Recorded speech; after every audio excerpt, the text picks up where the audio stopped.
오늘 탄핵 선고일 훅뉴스에서는 어떤 얘기를 좀 해볼까요? 예, 저 역시 이 탄핵 선고일에 맞춰서 관련 주제를 가지고 와봤는데요. 정말 뭐 탄핵 얘기를 훅뉴스에서도 안 해볼 수가 없어요. 네, 오늘 탄핵 심판은 작년 9월 20일 미륵 해제단 배우로 최순실이라는 이름 석자가 등장한 지 딱 171일 만입니다. 그러니까 우리 언론에 최순실이란 이름이 처음 등장한 게 9월 20일입니까? 네, 그렇죠. 사실 뉴스쇼에서도 K스포츠 미르재단 얘기는 9월 2일 예. 나왔었습니다. 네, 처음에는 대통령 측근 비리 사건에서 국정농단 사건으로 예. 다시 최순실 박근혜 게이트로 대통령 탄핵 사건으로 쭉 이어져 왔습니다. 그렇죠. 그래서 이 시간엔 지난 5개월의 과정을 몇 개의 키워드로 재조명해 보려고 합니다. 사실은 뭐 짧은 시간 안에 너무 많은 뉴스들이 쏟아져 나와서 여러분들도 좀 가물가물한 부분도 있으실 것 같고요. 요새 뭐 가짜 뉴스도 판치고 있어서 우리가 좀 냉정하게 그 과정을 되짚어볼 필요, 의미 있을 것 같습니다. 몇 가지 키워드로 좀 조명을 해볼까요? 네, 우선 거짓말이라는 키워드로 사건을 살펴보겠습니다. 거짓말. 예. 시간이 지나면서 거짓으로 판명된 일들도 많았죠. 그렇습니다. 우선 박근혜 대통령의 거짓말부터 볼까요? 네. 박 대통령의 직접적인 첫 반응은 이 미륵 해제단에 최순실이 개입됐다는 언론 보도 이후 딱 한 달 만에 나왔습니다. 이처럼 의미 있는 사업에 대해 의혹이 확산되고 도를 지나치게 인신 공격성 논란이 계속 이어진다면 문화융성을 위한 기업들의 순수한 참여 의지에 찬물을 끼얹어 기업들도 더 이상 투자를 하지 않을 것이고 기업들이 순수하게 자발적으로 참여한 거다라고 네. 10월 20일에 말했던 건데 네. 그러니까 이 말이 지금 거짓으로 판명이 돼 가고 있다는 거죠? 그렇죠. 지난 청문회 과정 또 뒤이은 검찰 특검 수사에서 청와대의 요구로 기업들이 돈 낸 사실이 낱낱이 밝혀졌죠. 지금 이 10월 20일 것이 대통령 첫 언급이고 그 그렇습니다. 이후에도 몇 차례 더 있었어요. 이후에 3번의 대국민 담화가 있었고요. 네. 한 번의 출입비자 간담회 그리고 친박 인터넷 매체와의 인터뷰 이렇게 총 5번이 있었는데요. 먼저 10월 25일 1차 담화의 한 부분 들어보시죠. 예. 최순실 씨는 지난 대선 때 주로 개인적인 의견이나 소감을 전달해주는 역할을 하였습니다. 취임 후에도 일부 자료들에 대해 의견을 들은 적도 있으나 청와대의 보좌 체계가 완비된 이후에는 그만두었습니다. 집권 초기에 최순실이 관여한 적은 있었지만 그 이후에는 없었다라는 게 1차 담화 때 내용이었죠. 네, 하지만 최순실의 이 청와대 출입은 정권 출범 이후 지속적으로 그리고 오랫동안 계속되어 온 사실이 밝혀졌죠. 그렇죠. 특히 두 사람이 대포폰으로 통화한 것만 해도 작년 6개월만 573회에 이른다는 사실이 특검 조사에서 드러났고요. 2차 담화 때도 어떤 거짓말이 있었습니까? 11월 4일 2차 담화 대목 한번 들어보시죠. 예.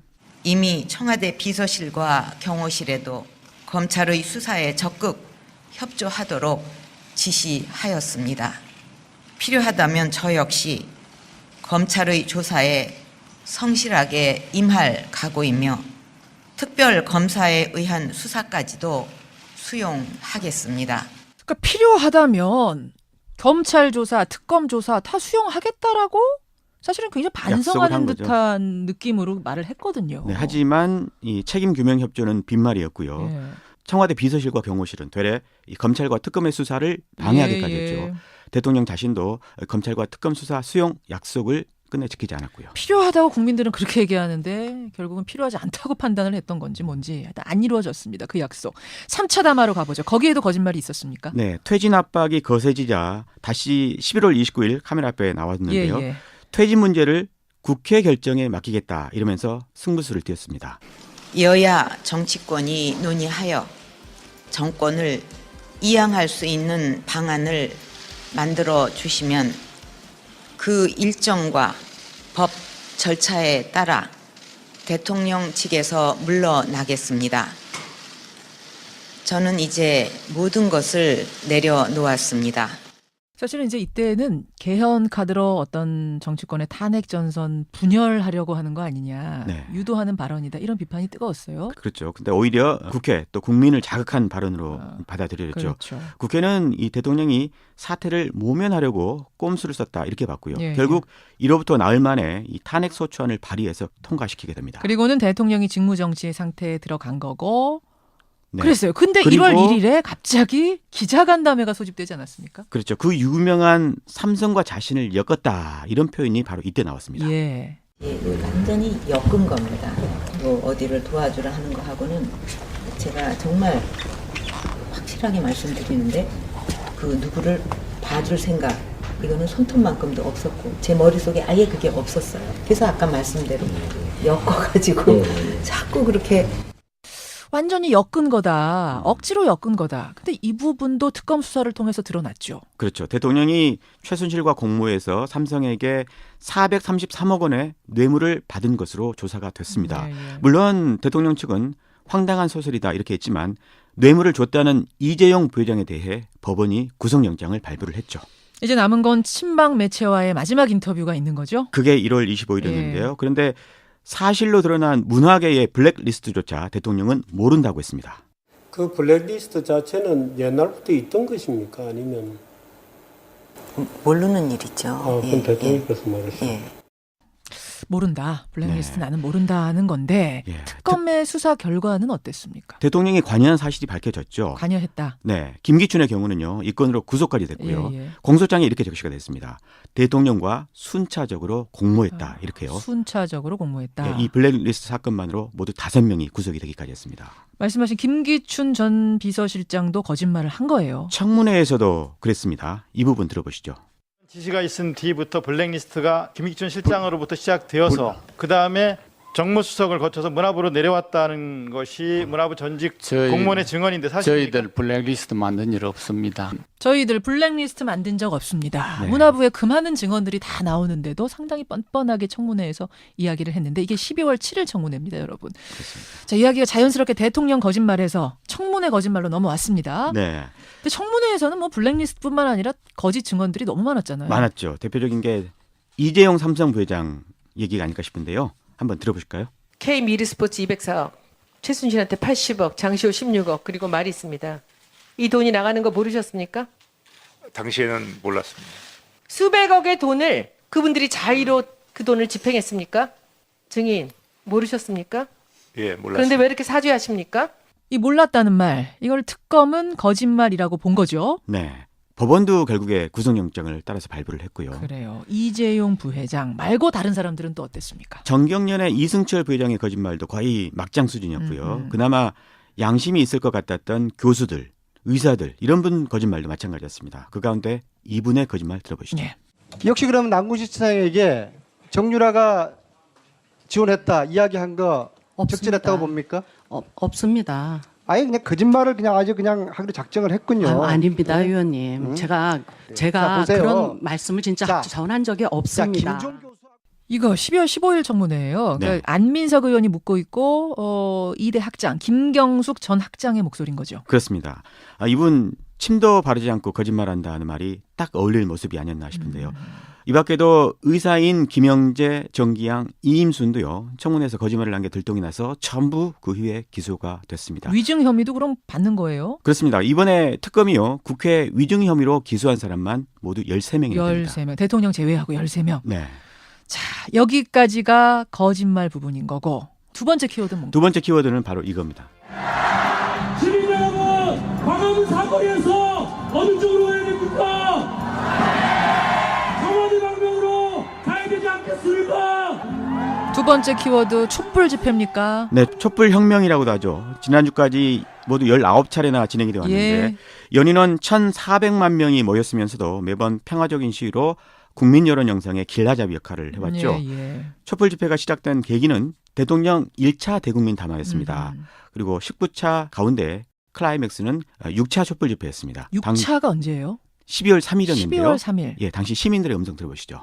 가장 청와대와 가까운 곳에 가서 박근혜 대통령에게 직접 당신 나가야 된다라고 이야기하는 것이 우리가 갖고 있는 목적이고 지금 우리가 하나라도 힘을 모으는 것이 박근혜 대통령에게 국민의 뜻이 어떻다는 것을 알려주는 좋은 방법이라고 생각합니다. 6차가 왜 클라이막스였죠? 이 6차 촛불 집회 역시요. 대통령의 3차 대국민 담화에 대한 반작용으로 나온 건데요. 역대 가장 많은 230만 명이 거리로 뛰쳐나와서 그렇죠. 청와대 앞 100m 앞까지 행진을 했습니다. 예. 국민들의 분노가 극에 달한 거죠. 이 6차 촛불 집회에 힘을 받아서 국회 탄핵소추안이 6일 만에 가결이 됐던 겁니다. 12월 9일 가결. 네, 이런 전반적인 국민 여론에 저항하는 움직임도 있었잖아요. 그랬죠. 이 세 번째 국정농단 사건의 키워드 친박의 저항입니다. 세 번째 키워드 친박의 저항. 탄핵 반대 집회의 기원은요. 작년 11월 12일 박사모가 주축이 된 촛불 집회에 대한 맞불 집회였습니다. 예, 예. 그 이후 모두 16차례나 진행이 되어 왔습니다. 그때마다 등장한 게 순진한 국민들을 현혹시킨 가짜 뉴스였죠. 가짜 뉴스. 예, 한 대목 들어보시죠. 예. 거짓말, 왜곡 전부 늘어놓고 사과 정정보도 하나 없이 아니면 말고 합니다. 쓰레기 수준입니다, 여러분.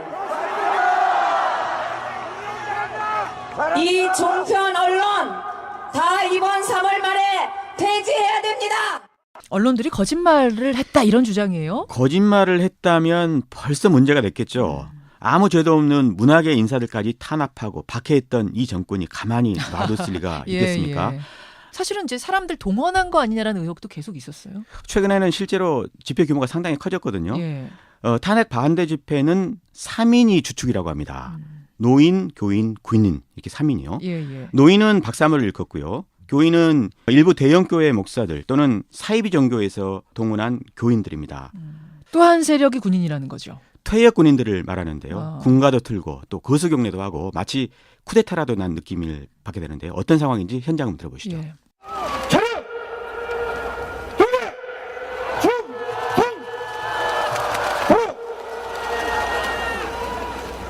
우리 예비역 대령연합회는 도저히 나라가 지금 돌아가는 상황이 위기 상황이기 때문에 전 예비역 간부들 100만 명이 일체 걸기하였습니다. 이분들 집회도 사실은 뭐 자유가 보장돼야죠. 네. 그렇지만 이게 문제는 점점 집회가 폭력적으로 좀 과격하게 변질돼 가고 있는 게 문제 아닙니까? 그게 문제죠. 헌재 재판관들이나 특검의 주거지 여기서 이제 백색 테러를 암시하기도 하고요. 예. 실제로 무력 시위를 벌이기도 했는데요. 그랬어요. 지난달 24일 박영수 특검의 집 앞 상황 들어보시죠. 특검이 끝나면 민간인입니다. 민간인. 맞습니다. 그럼 당신 언제 딸지 몰라.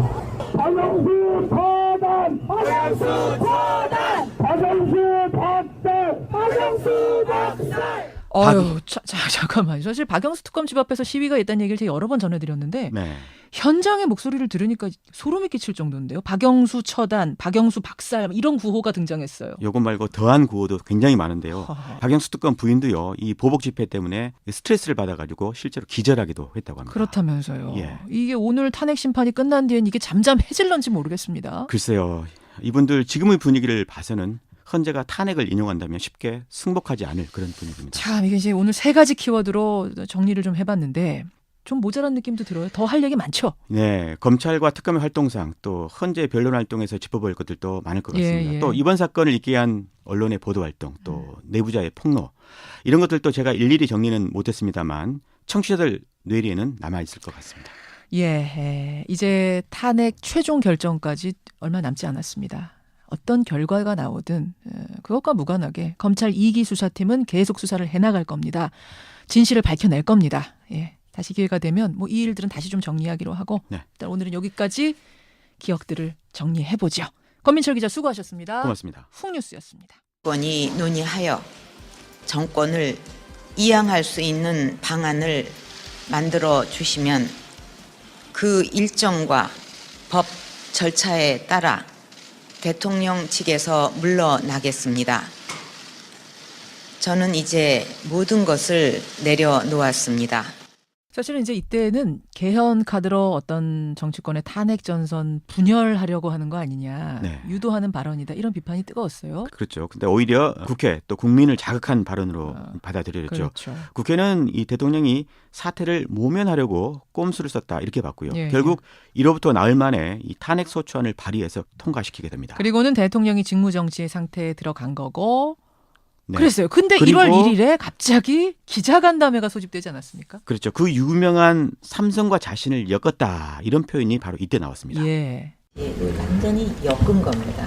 뭐 어디를 도와주라 하는 거 하고는 제가 정말 확실하게 말씀드리는데 그 누구를 봐줄 생각 이거는 손톱만큼도 없었고 제 머릿속에 아예 그게 없었어요. 그래서 아까 말씀대로 엮어가지고 자꾸 그렇게 완전히 엮은 거다. 억지로 엮은 거다. 근데 이 부분도 특검 수사를 통해서 드러났죠. 그렇죠. 대통령이 최순실과 공모해서 삼성에게 433억 원의 뇌물을 받은 것으로 조사가 됐습니다. 예. 물론 대통령 측은 황당한 소설이다 이렇게 했지만 뇌물을 줬다는 이재용 부회장에 대해 법원이 구속영장을 발부를 했죠. 이제 남은 건 친박 매체와의 마지막 인터뷰가 있는 거죠? 그게 1월 25일이었는데요. 그런데 사실로 드러난 문화계의 블랙리스트조차 대통령은 모른다고 했습니다. 그 블랙리스트 자체는 옛날부터 있던 것입니까? 아니면 모르는 일이죠. 그럼 대통령께서 말했어요. 모른다. 블랙리스트 네. 나는 모른다 하는 건데 예. 특검의 수사 결과는 어땠습니까? 대통령이 관여한 사실이 밝혀졌죠. 관여했다. 네, 김기춘의 경우는요. 이 건으로 구속까지 됐고요. 예. 공소장에 이렇게 적시가 됐습니다. 대통령과 순차적으로 공모했다. 이렇게요. 순차적으로 공모했다. 예, 이 블랙리스트 사건만으로 모두 5명이 구속이 되기까지 했습니다. 말씀하신 김기춘 전 비서실장도 거짓말을 한 거예요. 청문회에서도 그랬습니다. 이 부분 들어보시죠.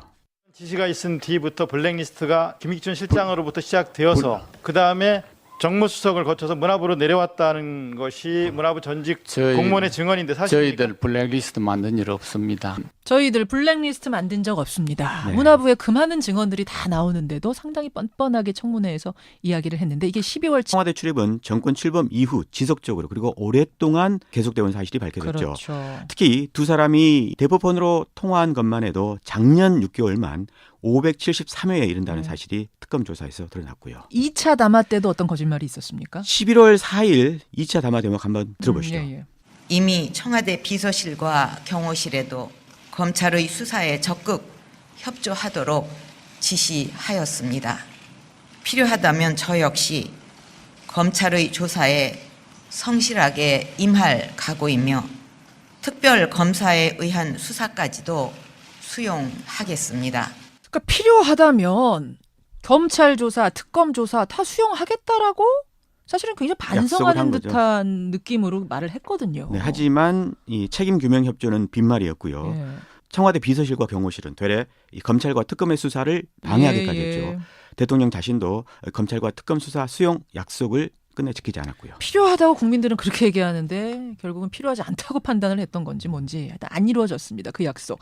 3차 담화로 가보죠. 거기에도 거짓말이 있었습니까? 네, 퇴진 압박이 거세지자 다시 11월 29일 카메라 앞에 나왔는데요. 예. 퇴진 문제를 국회 결정에 맡기겠다 이러면서 승부수를 띄웠습니다. 여야 정치법에 대해 의혹이 확산되고 도를 지나치게 인신 공격성 논란이 계속 이어진다면 문화융성을 위한 기업들의 순수한 참여 의지에 찬물을 끼얹어 기업들도 더 이상 투자를 하지 않을 것이고 기업들이 순수하게 자발적으로 참여한 거다라고 네. 10월 20일에 말했던 건데 네. 이 말이 지금 거짓으로 판명이 돼 가고 있다는 거죠? 그렇죠. 지난 청문회 과정 또 뒤이은 검찰 특검 수사에서 청와대의 요구로 기업들이 돈 낸 사실이 낱낱이 밝혀졌죠. 지금 이 10월 20일 것이 대통령 첫 언급이고 그 그렇습니다. 이후에도 몇 차례 더 있었어요. 이후에 3번의 대국민 담화가 있었고요. 네. 한 번의 출입기자 간담회 그리고 친박 인터넷 매체와의 인터뷰 이렇게 총 5번이 있었는데요. 먼저 10월 25일 1차 담화의 한 부분 들어보시죠. 예. 최순실 씨는 지난 대선 때 주로 개인적인 의견이나 소감을 전달해주는 역할을 하였습니다. 취임 후에도 일부 자료들에 대해 의견을 들은 적도 있으나 청와대의 보좌 체계가 완비된 이후에는 그만두었습니다. 집권 초기에 최순실이 관여한 적은 있었지만 그 이후에는 없었다라는 게 1차 담화 때 내용이었죠. 네, 하지만 최순실의 이 오늘 탄핵 선고일 홍뉴스에서는 어떤 얘기를 좀 해볼까요? 예, 저 역시 이 탄핵 선고일에 맞춰서 관련 주제를 가지고 와봤는데요. 정말 뭐 탄핵 얘기를 홍뉴스에서도 안 해볼 수가 없어요. 네, 오늘 탄핵 심판은 작년 9월 20일 미륵해재단 배우로 최순실이라는 이름 석자가 등장한 지 딱 171일 만입니다. 그러니까 우리 언론에 최순실이란 이름이 처음 등장한 게 9월 20일입니까? 네, 그렇죠. 사실 뉴스쇼에서도 K스포츠 미르재단 얘기는 9월 2일 예. 나왔었습니다. 네, 처음에는 대통령 측근 비리 사건에서 국정농단 사건으로 예. 다시 최순실 박근혜 게이트로 대통령 탄핵 사건으로 쭉 이어져 왔습니다. 그렇죠. 그래서 이 시간엔 지난 5개월의 과정을 몇 개의 키워드로 재조명해 보려고 합니다. 사실은 뭐 짧은 시간 안에 너무 많은 뉴스들이 쏟아져 나와서 여러분들도 좀 가물가물한 부분도 있으실 것 같고요. 요새 뭐 가짜 뉴스도 판치고 있어서 우리가 좀 냉정하게 그 과정을 되짚어볼 필요, 의미 있을 것 같습니다. 몇 가지 키워드로 좀 조명을 해볼까요? 네, 우선 이 거짓말이라는 키워드로 사건을 살펴보겠습니다. 거짓말. 예. 시간이 지나면서 거짓으로 판명된 일들도 많았죠. 그렇습니다. 우선 박근혜 대통령의 거짓말부터 볼까요? 예. 박 대통령의 직접적인 첫 반응은 이 미르 K재단에 최순실이 개입됐다는 언론 보도 이후 딱 한 달 만에 나왔습니다. 이처럼 의미 있는 사업